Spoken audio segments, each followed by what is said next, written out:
Do you see that moon over my shoulder? It has gravity pulling slightly on my back, but the planet below me has a center of positivity tugging on my breast's outermost ground state electron shells, causing them to sag a lot.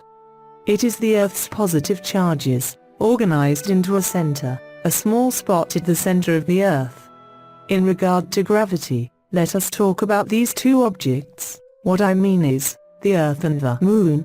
Both the mass of an object and the gravity of an object are organized about a center.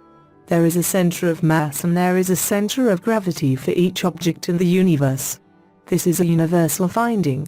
Mass is determined by the number of protons, mass determines gravity, and so it is reasonable therefore that gravity is determined by protons, is it not?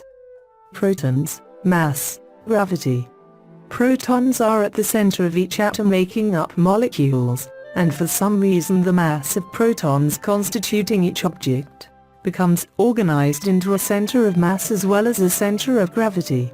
Since we associate the positive charge with the proton, can we theorize a way for the positive charge to sum into a center of gravity and then postulate a mechanism for that to function as what we call gravity?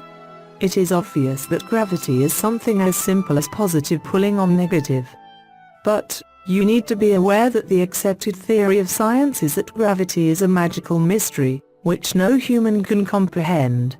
Well, after you see this presentation, you will have no doubt that gravity is the center of positivity pulling on the outermost ground state electron shells of molecules, and there is nothing mysterious about that.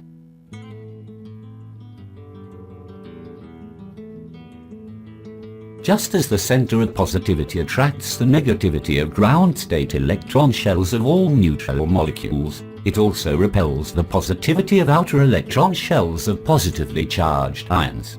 In the high atmosphere called the ionosphere, where solar photon bombardment is intense, molecules such as diatomic oxygen tend to separate into positive and negative ions. In this next video the aerospace scientist talks about this and the center of positivity repelling these positive ions off into space. The negative ions of the split oxygen molecules would be pulled back toward the Earth by the exact same force, the center of positivity. And so now, let's watch that video from the experts of the space program. Gravity is positive charge organized into a center of positivity, there can be no doubt. This small center of gravity, positivity, pulls on negative outer electron shells of molecules which are not organized into a center at all, due to the presence of heat, matter in motion. I'm Gwyn Collinson from NASA's Goddard Space Flight Center. We're going to have to talk about two forces of nature.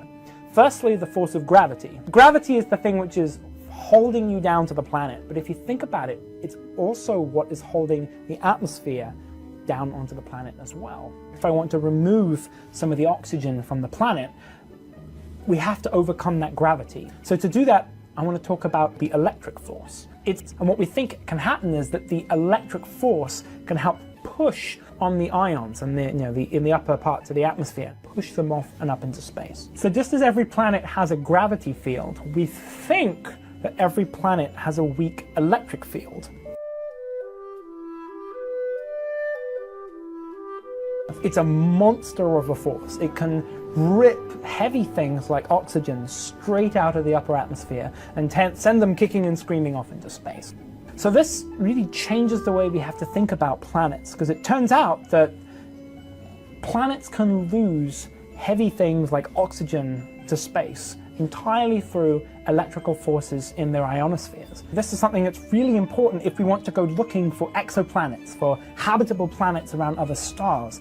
It is no good having conditions perfect for an ocean and an atmosphere that you might want to breathe if some invisible force is going to come along and rip it all off into space.